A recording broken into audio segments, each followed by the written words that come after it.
الحمد لله الذي يعفو ويصفح ويغفر الذنوب ويجازي أهل الإحسان ويدفع عنهم الشدائد والكروب، وهو الذي يملي ويمهل لعل العاصي يتوب. وأشهد أن لا إله إلا الله وحده لا شريك له، القائل وهو المنزه عن النقائص والعيوب: ولقد خلقنا السماوات والأرض وما بينهما في 6 أيام وما مسنا من لغوب.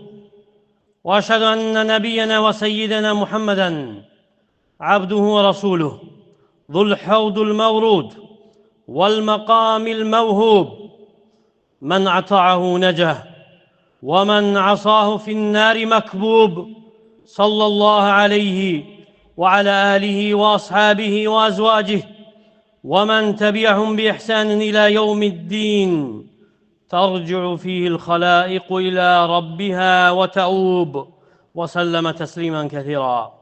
أما بعد، فأوصي نفسي وإياكم بتقوى الله، فاتقوا الله وأطيعوه، واعلموا أن أمامكم موتا وقبرا ونشرا وحشرا وجزاء، فمنهم مسرور ومعذب مثبور. إن المتقين في جنات ونهر في مقعد صدق عند مليك المقتدر. Möhtərəm müsəlmanlar, əziz, dəyərli qardaşlar, ilk növbədə Allahdan qorxmağı tövsiyə edirəm. Həm nəfsimə, həm sizə qorxun Allah Taala'dan, ona itaət edin və bilin ki, önünüzdə ölüm var, qəbir var, diriliş, toplanış, cəza var. Kimi neymət içərisində sevincli, xoşbəxt olacaq, kimi əzab, istirab içərisində olacaq. Şübhəsiz ki, müttəqilər cənnət bağında və çaylar kənarında qadir hökmüdarın huzurunda, haqq məclisində olacaqlar. Və sonra bilin ki, həqiqətən qəlb Rəbbin baxdığı yerdir. Həqiqətən Allah Taala sizin surətlərinizə, mallarınıza baxmır, lakin qəlblərinizə baxır, əməllərinizə baxır. Kim Allahla qarşılaşdıqda salamat qəlblə qarşılaşacaqsa, uğura çatacaq, nicata, zəfərə çatacaq. يَوْمَ لَا يَنْفَعُ مَالٌ وَلَا بَنُونَ İllə mən ətəllaha bi qalbin səlim. O gün nə var dövlət, nə oğul uşaq bir fayda verməyəcək, ancaq sağlam qəlblə Allahın huzuruna gələnlərdən başqa.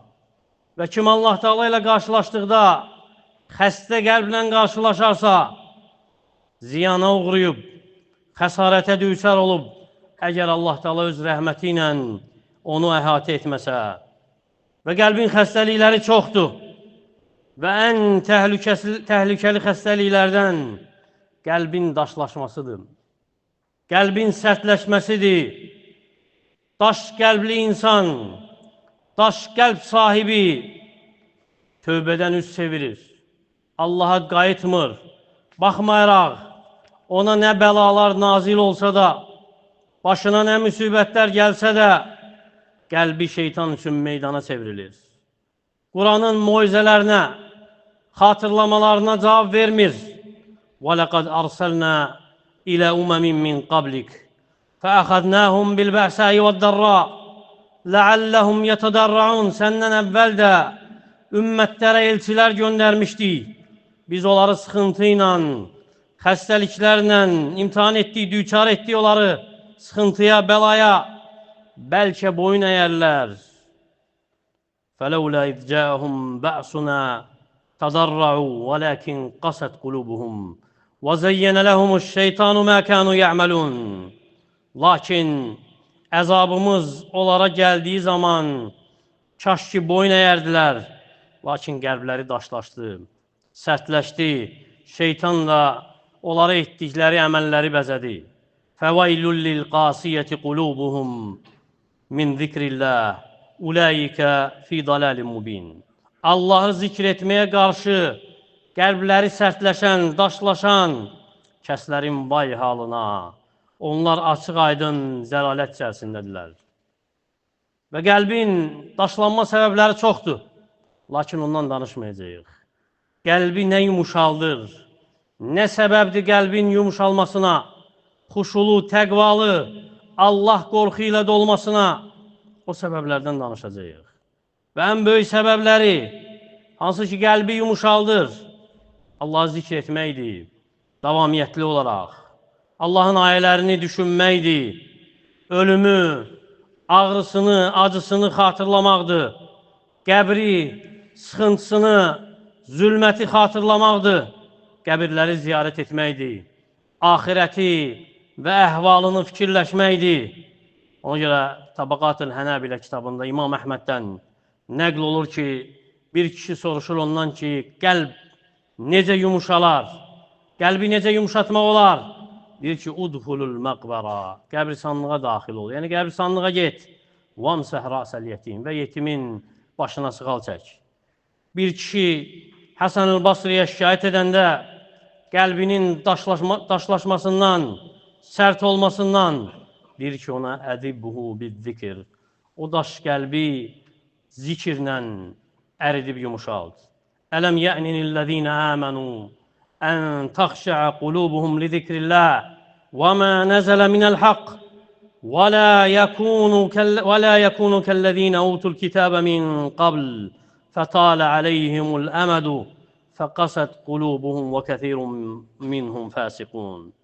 İman gətirənlərin qəlblərinin Allah'ın zikri və haqdan nazil olan, yəni Quran üçün yumuşalmasının vaxtı nə vaxt gəlib çatacaq? Onlara özlərindən əvvəlki əhli kitab kimi olmasınlar. Onlara öz peyğəmbərləri ilə uzun müddət keçdikdə, onlar arasında olan müddət uzandıqda qəlbləri sərtləşmişdi. Onların çoxu fasiqlərdir. İmam Qurtubi rahiməhullah bu ayəni zikr edəndən sonra təfsirində deyir ki, bu ayə səbəb olub Fudeyl ibn İyadın tövbə etməsinə. Baxmayaraq quldur idi, yol kəsən idi, lakin səbəb olub tövbə edib. Və deyir ki, aşıq olduğu bir qadın vardı, hansı ki vəd vermişdi ona bir gün görüşməyə gecənin birində və elə ki hasara çıxmaq istəyir, dırmaşmaq istəyir, eşidir ki bir qari oxuyur ki, ələm yə'ninillezine əmənu ən təxşə'ə qulubuhum li zikrillah. Məgər iman edənlərin Allah'ın zikri ilə qəlbi yumuşalmaq vaxtı gəlib çatmayıbmı? Və geri çəkilir. Deyir ki, bələ vallahi qadən. Deyir ki, Allah'a and olsun, artıq çatıb. Sonra gecə onu bir xaraba evin yanına gətirib çıxarır. Və orada bir dəstə insan olur, hansı ki səfərdəykən yolda qaldıqları üçün ora sığınıblar. Və bəziləri Fudeyl ibn İyadın quldur olduğunu xatırlayır və getməmələri üçün, orada qalmaları üçün səbəb olaraq deyir ki, İnnə Fudeylən yaqta'ud tariq. Fudeyl yol kəsir, yəni qarət edir və deyir ki, Fudeyl əvvah, ərani billeyli əs'a fi ma'siyyətillah. Deyir ki, vay olsun mənə, gecə Allah'ın asiliyində çalışıram. Qavmun minəl musliminə yəxafuni. Müsəlmanlardan bir dəstə məndən qorxur. Allahumma inni qad tubtu ileyk. Allahım sənə tövbə etdim. Və cəaltu tövbəti ileyki civara beytikəl haram. Tövbəmi sənin haram olan, yəni Kəbənin yanında edəcəm. Ona görə daş qəlbli insan bilməlidir ki, həyat qısadır, nə qədər uzun olsa da, günlər azdır, nə qədər çox olsa da və müvəffəq olan o kəsdir ki, Allah'ın itayətində yaşayıb, Rəbbinin itayətində ömür sürüb, Rəbbi ilə, Xaliqi ilə qarşılaşacağı gün üçün azuqə götürüb, xəsarətdə olan o kəsdir ki, nəfsini havasına tabi edib və Allah'a arzularla yaşayıb, lakin ölüm onu ani haqlayıb, qəflətdə haqlayıb, heç nə hazırlaya bilməyib, nə bir salih əməl hazırlaya bilib, nə də nicat səbəbi üçün bir şey edə bilib və bu dünyadan köçənlər də iki sinifdir. Vəfat etmiş, rahatlıq tapmış bu dünyadan, Rəbbinin rəhmətinə qovuşmuş əbədiyyət diyarında və digər ölü isə ölmüş, vəfat etmiş, lakin bəndələr, yerlər, şəhərlər ondan rahatlıq tapıb. Pis aqibətə qovuşub, düşdüyü yer necə də pis olacaq. Rəvayət edir İmam Müslim, Əbi Qatədədən. Deyir ki, Peyğəmbər sallallahu aleyhi və səlləmin yanından cənazə keçdi. Dedi ki, mustarihum və mustarahum min. Rahatlıq tapan və ondan rahatlıq tapılan. Dedilər ki, ya Rasulallah, rahatlıq tapan və ondan rahatlıq tapılan kimdir o? Dedi ki, mömin qul bu dünyanın əziyyətindən rahatlıq tapdı. Rəbbinin rəhmətindən pay aldı. Digər isə facir qul, hansı ki ondan bəndələr, şəhərlər, ağaclar, heyvanlar dincəldi. Ona görə daş qəlbli insan bilməlidir ki, insan öldükdə artıq qiyaməti qopur. Və qəbir ən birinci mənzilidir axirətin. Allah Teala qəbri xatırlama edib, moizə edib, ibrət edib ki, qəlblər yumuşalsın. Qəfləti dəf etmək üçün qəbirdə olan əhvalı xatırlamağı buyurub. Ona görə də qəbri, onun əhvalını xatırlamaq sövq edir, kömək edir insana Rəbbinin itaətində durmağa. Və insan bil ki, qəbrində ona fayda verən ancaq əməlidir. Deyib ki, sallallahu aleyhi və səlləm, insanı və ya meyti üç şey müşahidə edir. İkisi qayıdır, biri qalır. Onu müşahidə edir əhli, yəni ailəsi, malı, əməli. Əhli və malı qayıdır, əməli isə qalır. Ona görə Osman ibn Əffan radiyallahu anhu qəbrin yanında dayananda ağlayırdı. Hətta o dərəcədə ki, saqqalı islanırdı. Ona deyirdilər ki, cənnəti, cəhənnəmi xatırlayırsan, ağlamırsan. Buna görə niyə ağlayırsan? Deyir ki, Peyğəmbər sallallahu aleyhi və səlləm dedi ki, Əl-qabru əvvəlu mənəzilil əxirə. Qəbir axirətin ilk mənzilidir. Fən yəncu minhu fəmə bə'dəhu əysərə min. Əgər burada nicat tapsa, bundan sonrası daha rahat olacaq. Və illəm yəncu min fəmə bə'dəhu əşəddi min. Və əgər burada nicat tapmasa, bundan sonrası daha da çətin olacaq. Və deyib ki, sallallahu aleyhi və səlləm, mə rəaytu manzaran qat illə vəl-qabru əfza'a min. Gördüyüm elə bir mənzərə yoxdur ki, qəbir ondan daha dəhşətli olmasın. Ona görə daş qəlbli insan bil ki, qəbir ən dəhşətli mənzərəsi olan yerdir.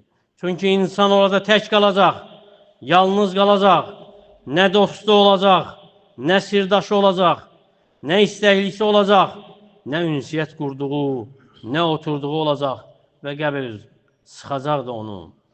Qəbir onu sıxacaq və heç kim qəbir sıxıntısından kənar qalmayacaq. Əgər kimsə qəbir sıxıntısından nicat tapa bilsəydi, Sə'd ibn Muaz radiyallahu anhu nicat tapardı. Ona görə Abdullah ibn Abbas deyir ki, Peyğəmbər sallallahu aleyhi və səlləm Sə'd ibn Muazı dəfn edəndən sonra və deyir ki, Əhzab döyüşündə vəfat etmişdi, qolundan yaralanmışdı. Peyğəmbər sallallahu aleyhi və səlləm onun çadırına yaxın çadır qurmuşdu, onu ziyarət edirdi və istəmişdi ki, əsirlər barədə hökm versin və o da dua edir. Qolunun qanının dayanmadığını görür, dua edir ki, hökm verib bitənə qədər qolunun qanı dayansın və dayanır da. Bəzi rəvayətlərdə gəlir ki, Peyğəmbər sallallahu aleyhi və səlləm qızdırılmış bir dəmirlə onun damarına basır və qan bir müddət dayanır, sonra hökm verir. Sonra gecənin bir vaxtı damarı partlayır və ondan vəfat edir. Deyir ki, sallallahu aleyhi və səlləm, əgər kimsə qəbir sıxıntısından nicat tapsaydı, Sə'd ibn Muaz nicat tapardı. Baxmayaraq, Sə'd ibn Muaz üçün Rəhmanın ərşi titriyib. Necə ki, İmam Nəsəi rəvayət edib, Rəhmanın ərşi onun üçün titriyib, ölümü üçün titriyib, səmanın qapları onun üçün açılıb, 70 min mələk ona şahidlik edib. Lakin bununla yanaşı, deyir ki, sallallahu aleyhi və səlləm, qəbir onu sıxacaq və sonra buraxacaq. Allah Teala onun üçün yumuşaldacaq bir müddət sıxıldıqdan sonra. Və Rəhmanın ərşi titriyib onun üçün. Çünki Allahın hökmü ilə hökm verib 7 səmanın üzərindən. Və bilmə ki, o sıxıntı ancaq ona xasdır. Xeyr əksinə bu sıxıntı hamı üçündür. Salih üçün də, facir üçün də. Lakin kafirlər fərqlənəcək, o sıxıntı onlar üçün davamiyyətdə olacaq. Çünki elə bir kəs yoxdur ki, onun nəsə bir günahı olmasın və bu sıxıntı onun üçün bir cəza kimi olacaq. Və bu sıxıntıdan sonra rəhmət onu əhatə edəcək və bilmə ki, bu sıxıntı qəbr əzabıdır, əsla. Bu sıxıntı mömin üçün bir qorxudur. Ruhunun çıxması kimidir. Yaxınlarından vəfat etmiş bir kəs üçün ağlaması kimidir. İki mələyin ona imtihan etmək üçün hücum etməsi kimidir. Və həmçinin ağrı hiss edəcək. Necə ki, övladını və ya yaxınını bu dünyada itirmiş kəsin hiss etdiyi bir ağrı kimi. Ağrı hiss edəcək, xəstələndikdə hiss etdiyi kimi. Lakin Allahdan qorxan qul, Allah Teala ona şəfqətli olacaq, mərhəmətli olacaq bu işin bəzisində və ya hamısında. Və mömin rahatlıq tapmayacaq ta ki, Rəbbi ilə qarşılaşana qədər. Ona görə qəbir ən dəhşətli mənzərədir. Daş qəlbli insan düşünməlidir. Çünki qəbirdə fitnə var. Dəccalın fitnəsi kimi, ondan da daha şiddətli. Qəbir ən dəhşətli mənzərədir. Ya neymət bağçasıdır, ya da ki, cəhənnəmin çuxurlarından bir çuxurdur. Kim yaxşılıq edibsə, qəbri onun üçün geniş olacaq, sevinclə də olacaq. Kim pislik, asilik edibsə, qəbri dəhşətli olacaq, kədərli olacaq, pis olacaq. Deyir ki, sallallahu aleyhi və səlləm, qul qəbrinə qoyulanda və əshabı çevrilib gedəndə onların ayaq səslərini eşidir və ya onların ayaqqablarının səslərini eşidir. İki mələk gəlib onu oturdar və deyər ki, bu kişi, yəni Muhammed sallallahu aleyhi və səlləm haqda nə deyirsən?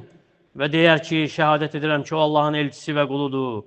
Və deyiləcək ona ki, bax cəhənnəmdəki yerinə, Allah Teala sənin üçün onu cənnətdəki yerlə əvəz edib. Sonra və cənnətdəki bütün yerini görəcək. Amma kafir və ya münafiq deyəcək ki, bilmirəm. İnsanlar nə deyirdi, onu deyirəm. Ona deyəcək ki, lə daraytə və lə təleyt. Nə bildin, nə oxudun. Sonra əmr olunacaq, dəmirdən olan bir çəkizlə iki qulağının arasından vurulacaq və qışqıracaq elə bir qışqırıq ki, insan və cinlərdən başqa hamı eşidəcək, bütün məxluqat eşidəcək. Ona görə Peyğəmbər sallallahu aleyhi və səlləm sığınırdı Allah Teala'ya hər namazda qəbrin əzabından. Deyirdi ki, təşəhhüdü deyəndən sonra Allah Teala'ya dörd şeydən sığının. Deyin ki, Allahümə inni əudu bikə min əzəbi cəhənnəm. Deyin, Allahım, sənə sığınıram cəhənnəmin əzabından. Və min əzəbil qabr, qəbrin əzabından. Və min fitnətil məhyəyi vəl məmət, ölümün, dirilməyin fitnəsindən. Və min şərri fitnətil məsihid dəccəl və məsihid dəccalın fitnəsinin şərrindən. Və qəbir ziyarəti ona görə əmr olunub ki, daş qəbli insanların qəlbi yumuşalsın. Ahirəti yada salsınlar, ölümü yada salsınlar, fikirləşsinlər, xatırlasınlar, qəlblərində qorxu əmələ gəlsin, təlaş əmələ gəlsin, itayətə tələssinlər, əmələ tələssinlər. Ona görə kim qorxarsa, gecə erkəndən yola çıxar. Və kim gecə erkəndən yola çıxarsa, mənzilə tez çatar. Deyir ki, sallallahu aleyhi və səlləm, mən sizə qəbirləri ziyarət etməyə qadağan etmişdim. Ziyarət edin, çünki o ahirəti xatırladır. Ona görə baxsaq, Allahın kitabına, Peyğəmbərin sünnəsinə görərik ki, qəbir ziyarətlərinin ədəbi var, əhkamı var və ən əzəmətli əhkamından, ədəbindən ölənlər üçün dua etmək. Diqqət et, ölənlər üçün dua etmək Allahdan, onlar üçün bağışlanma istəmək, ölülərdən istəmək yox. Ehtiyacları onlara danışmaq yox. Qəbir, çünki qəbirdə olanlar özləri ehtiyac duyur başqalarının duasına. Qəbirləri doludur zülmətlə. Allah Teala salih bəndələrinin duası ilə onların qəbirlərini nurlandırır. Deyir ki, Əbu Hureyra radiyallahu anh, bir qara qadın məscidi təmizləyirdi, məscidin işlərini görürdü. Peyğəmbər sallallahu aleyhi və səlləm bir gün görmür onu. Soruşur, deyirlər ki, ölüb.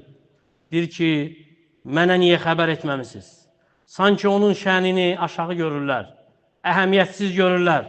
Deyir ki, göstərin mənə onun qəbrini. Və göstərirlər, sonra gedib onun qəbrində onun üçün cənazə namazı qılır və ya dua edir. Sonra deyir ki, həqiqətən bu qəbirlər zülmətlərlə doludur sahibləri üçün.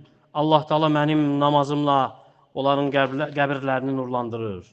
Və qəbrlər həmçinin yumuşalır arzuları az etməklə, azaltmaqla, halal yeməklə, axirət diyarına səfər haqda fikirləşməklə, ehtiyacdan artığı tərk eləməklə, ehtiyacdan artıq yeməmək, içməməklə, ehtiyacdan artıq yatmamaqla, çox danışmamaqla, qəlblər yumuşalır, salihlərlə, Allahdan qorxanlarla yoldaşlıq etməklə, Allahın məxluqatına yaxşılıq etməklə, məzluma mərhəmət etməklə, xəstəni ziyarət etməklə, yetimə, zəifə qayğı göstərməklə. Allahdan diləyirəm ki, Allah Taala qəlbimizi onu zikr etdikdə yumuşatsın. Allah Taala ona şükr etmək üçün, ona itaət etmək üçün bizə kömək etsin, bizi müvəffəq etsin, qəlbimizi salamat etməklə ruziləndirsin, nəfslərimizi rahat etsin. Allahım İslamı və müsəlmanları izzətli et. Allahım bu ölkəni, digər müsəlman ölkələrini xətadan, bəladan qoru. Bu ölkəni əmin-amanlıq, rifah diyarı et, bol nemətli et. Allahım qəbirlərimizi öləndən sonra ən xeyirli mənzilimiz et. Cənnət bağçalarından bir cənnət et.